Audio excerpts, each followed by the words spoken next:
Good morning, everybody. July the 3rd, a chilly morning here. I am out at site, and we've just put out another announcement. So I thought I'd take 5 minutes just to help explain the context of the results in that announcement. We've reported 6 holes here, all are from the central area, that rising sun area, where we are now defining multiple veins over a 60 to 70 meter true thickness. And the key result was in hole 67, which followed up one single result we had in hole 50 about 6 months ago. So we drilled out there to the west of rising sun. Sorry, a bit noisy here with all the birds.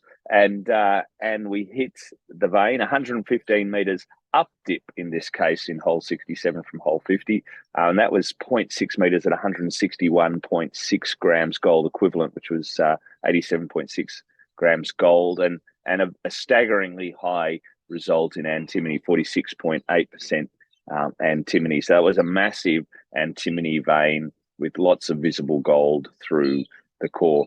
The other results were in and around there, not as high grade as hole 67, but all building blocks, adding grade and volume to this project as we start to not only find new areas, but refine and define others. Hole 67 in a little bit more detail, which was the key result in this release, like I mentioned, is 115 meters up dip from hole 50. It demonstrates that hole 50, where we hit 13 new structures, has a lot of follow-up to complete now. Of course, we just got 2 holes into that vein. We don't even have a name for it, but these are very frequent veins. So we're seeing 4 different vein sets over about 60 meters. So that frequency of very high grades, at least in the rising sun area, is 1 every 15 meters. Of course, they're very high grade over thinner zones, but they have a thicker, lower grade halo at times that will incorporate in, and that's to the average calculations, and that's why you see both thin and thick zones from Sunday, or thicker zones from Sunday Creek. So great context, shows the prospectivity of not only this area, but how much more we've got to drill. We know we've still got a majority of our core area to drill, from Christina to Apollo. You'll see some very nice schematic sections in the press release today, demonstrating the very wide footprint that we have, the alteration zone. So like the rails of the ladder, it's about 200 meters thick. And then within that, the steps of that ladder are the high grade veins. And they're the ones that I'm talking about that have the frequency, those steps. And yeah, enjoy looking at all those figures, and you'll see a verify update come through in the next day or so if you have a bit of patience to look at all that in 3D. This is one of the highest grade antimony results from hole 67. It is somewhat similar to the kind of mineralization I think that they see at Costerfield. So very high grades of antimony over thinner zones, 0.6 meters, I should say, in this case. So a relatively good thickness, but the grades of antimony are some of the highest we've seen on the project. Of course, we see antimony from surface down to about 700 meters, 800 meters in our project. And just like Fosterville and Costerfield, the system transitions as it gets hotter down to the source rocks. The antimony drops off. So that's typical of these epizonal deposits, but we've got 700 meters of thickness of antimony, and this project has the opportunity to become one of Australia's largest antimony projects, and it's a very critical part of the project. About 20% in situ value today on average. The antimony would be on a recovered basis.